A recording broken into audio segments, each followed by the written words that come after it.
mushrooms and cheese pasta rolls. Easy to make as always because that's why you're on this channel. And if it's first time we meet, consider subscribing. We have a new simple recipe coming every single week and you don't want to miss it. So hit the notification bell. And probably what's missing from this recipe is a glass of wine. But guess what? We've got you sorted. Here it is. Enjoy the video. Perfect combo. We start this recipe with a mushroom filling, and we've got here 3 different types of mushrooms, starting with the shiitake ones. Native in East Asia, are strong and with earthy flavor. Following by the chestnut mushrooms, not as strong, not as flavorsome as the shiitake, but still a better option than the standard button ones, which we are using today just to bulk up the recipe. Give them a good wash to get rid of all that dirt or sand that might cover them. Add them into a food processor and turn them into a rough paste. You don't have to go too crazy because we're gonna cook them anyway.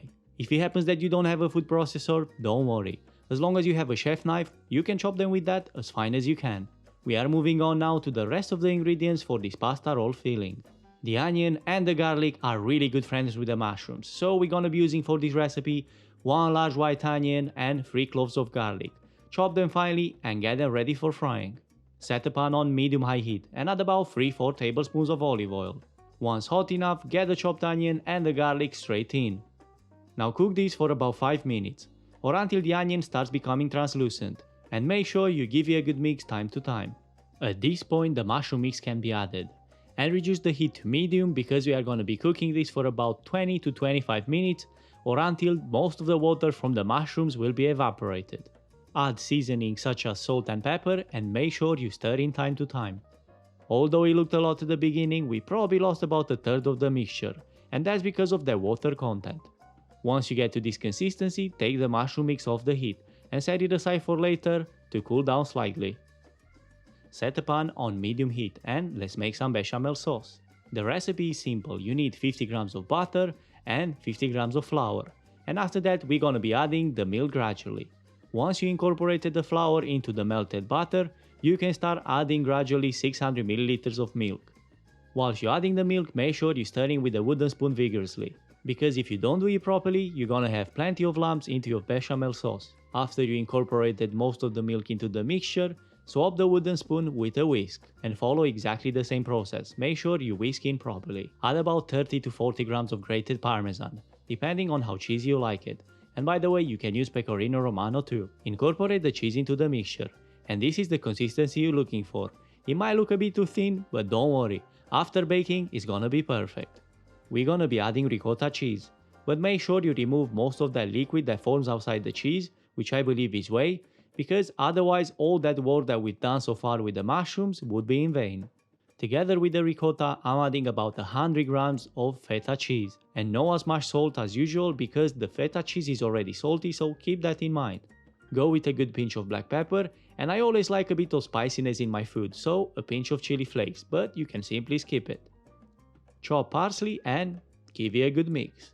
If you manage to keep this mix at this consistency, you are definitely on the right track. Now let's move on to the pasta because we have work to do.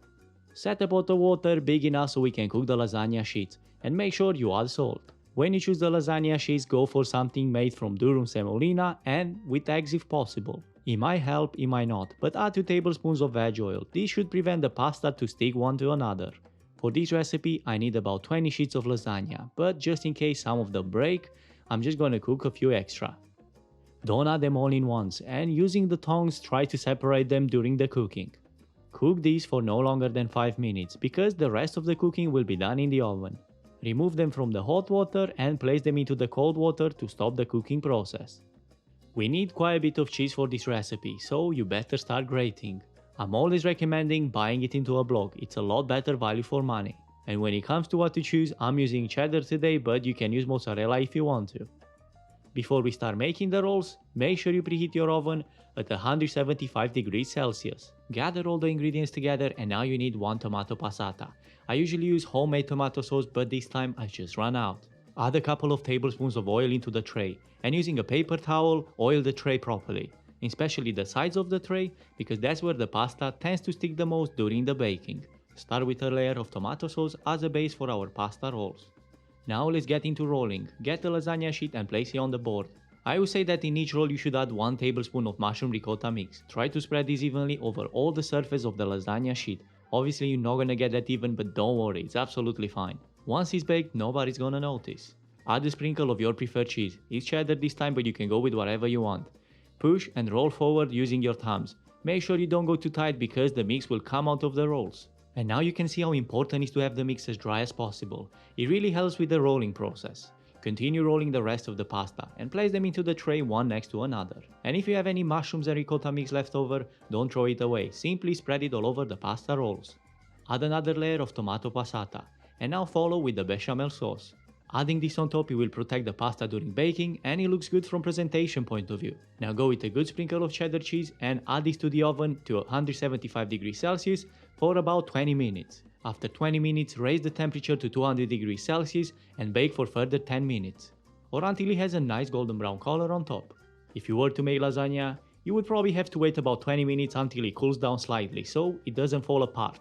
But with these you can go straight in because they are separated one to another. If you enjoyed this content, make sure you give it a thumbs up, and if you look for something similar, check the ricotta and spinach recipe that I've got right now on the screen. I'll see you next week with a new recipe, and don't forget, the cooking never stops.